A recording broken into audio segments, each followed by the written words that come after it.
You brought up NIL money. She's getting a boatload. She's getting a boatload. And look, she's going to have to take a pay cut when she goes to the WNBA. That's serious. Seriously. I mean, that is serious. It's an unfortunate fact. Yeah. I think it's a pay cut, but only because of how bad, and we've been talking about this. We talk about this all year every time we talk about WNBA. How bad they market their sports and market their brand. This is Down to the Wire 513, where passion meets sports talk. Tap in. Let's talk about Brendan Haywood and what he said about the NIL versus the WNBA earning potential. If you haven't heard it, I'm going to clip this video. I'll clip Brendan Haywood's comments in here. Being a star is about more than just doing it on the court. When you have that personality and people want to see you, whether they want to hate on you or whether they want to cheer for you, that star factor. You brought up NIL money. She's getting a boatload. She's getting a boatload. And look, she's going to have to take a pay cut when she goes to the WNBA. That's serious. Seriously. I mean, that is serious. It's an unfortunate fact. Yeah. All right.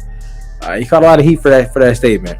You got any comments or any thoughts on that statement? What he said? You think it's true? Do you think take a pay cut? How do you think that works out?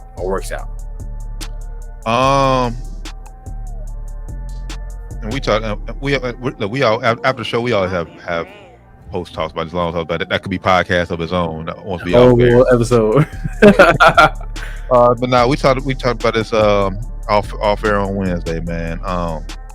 I think it's a pay cut, but only because of how bad, and we've been talking about this. We talk about this all year every time we talk about WNBA. How bad they market their sport and market their brand. And players, yeah.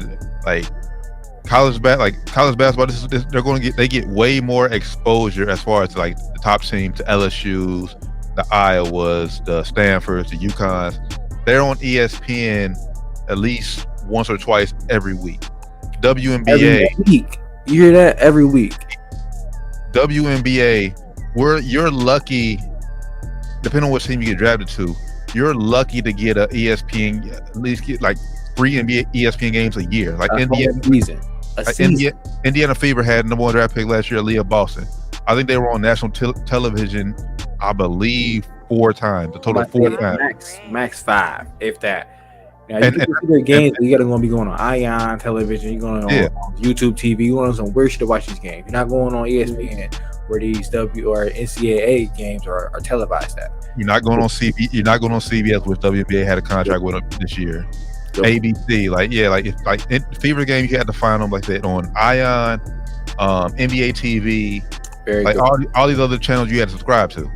So as far as them taking pay cut, yes, they is taking pay cut because, like I said, because they're not getting marketed as much in WNBA. I mean, and I know people backlash talk about the NIL deal doesn't go away, which is true.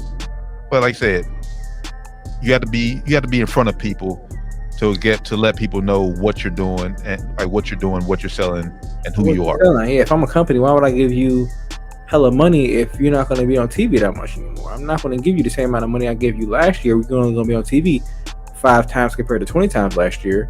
That was my big thing. I don't think Brendan Haywood, I don't think he was super educated when he was talking about. He should have probably spoke to some WNBA players first. Maybe he has, I'm not sure. But I think what he's saying has a big point is kind of true to some point. And I think some players have, more earning potential off the court, of course. Same thing with NBA players. But like you said, there's just more money and more marketability for women's college basketball than there is WNBA. Talk about this all the time on the show. They're coming on. The women's college basketball comes on in wintertime. It's traditionally basketball season. WNBA plays their games summertime, and with their lack of marketing skills, I would consider it, because it's a very marketable game still. The women's college basketball markets the game greatly, so I don't understand how the WNBA doesn't market it as well. But their lack of marketability skills and them being in off-season time for that sport, that's already a bad mix right there. And also, like you said, it's less money. They're on ESPN a lot more times than college. If I'm a Mercedes-Benz, if I'm Apple, if I'm any of these companies that are advertising or giving these girls or giving these kids or college athletes NIL deals, why would I give somebody the same amount of money when they're going to be on less TV and on a less watched channel than they were last season? I'm not going to give you the same amount of money. So yeah, those deals are going to be there for those companies, but those companies look at the numbers. They're going to say, okay, we're not going to give them as much money if they're not going to be garnering as much money back for us for that investment we're giving them. We're not getting a return on that investment. So why would I give them the same amount of money? And so I think it's a pay cut in the long run. Until the WNBA gets better marketed, which I think they're on the way to, but until they get better marketed, I don't think it's going to change. Yeah, man. How many? Because it's, and granted, like I said, it's summertime. So like I said, you got other people doing other stuff. You want to be outside. I get that, but there are still fans. Like I said, we are still fans. If you put games on ESPN, and hell, y'all even have the numbers to back it up. When y'all put the games on ESPN, y'all always post about breaking records, how it's the highest watch game. Why are not getting more WNBA games during the week doing something? There's nothing else on you're competing with. So, and I know another thing people brought up in the comments and the post and everything. People don't think about the salary you get in WNBA. Yeah, you get a salary, but it's like $200,000. It's not like an NBA salary. You get millions of dollars. It's a couple $100,000, which is good money, for a regular American citizen. That's great money. Don't get me wrong. But to be a professional athlete, professional basketball player, that's why they want pay raises, because it's not in anything in comparison to what NBA players make. Their max in WNBA is like $250,000.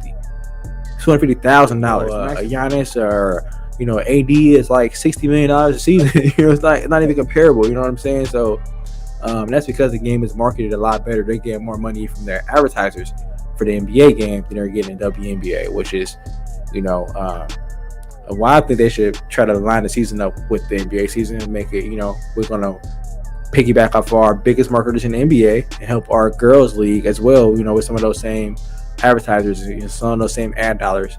Maybe that'll help out a little bit. But until they do that, also they need to take away the age limit. Girls should have to go to college for 4 years or be removed from high school for 4 years. That's where they're losing a lot of their creativity at the WNBA. Girls in high school, you watch some of these girls in high school, they're coming out, senior, junior season. You looking at highlight reels, they're killing. They're doing some crazy moves. They're being super creative. They're going to college for 4 years, getting all that watered down. By the time they get to WNBA, they're not even the same player anymore. We saw the NBA go a huge step up when they like Kobe, T-Mac, KG. Those players come in. I know it could be a double-edged sword, but seeing that spark of creativity coming to the NBA helped the NBA a lot. Yeah, facts. I think they need at least a one and done rule in WNBA. At least give them the option to, like, if they want to leave with WNBA, at least give them that option. Bro, like that's, I said, as far as salary goes, there's a reason why you still got majority of these women still going overseas and playing money, playing overseas money. I need to hire WNBA. Hit us up, man. We got great ideas. It's going in a good direction, but it can go way better, way faster. We want to help. We want to help the W continue to grow and be a league that we know it can be. We know y'all got the stars. Y'all definitely have the stars to market. It's a whole crop of young stars out there waiting to get their opportunity in college right now and in high school right now too, man. A whole crop of young stars out there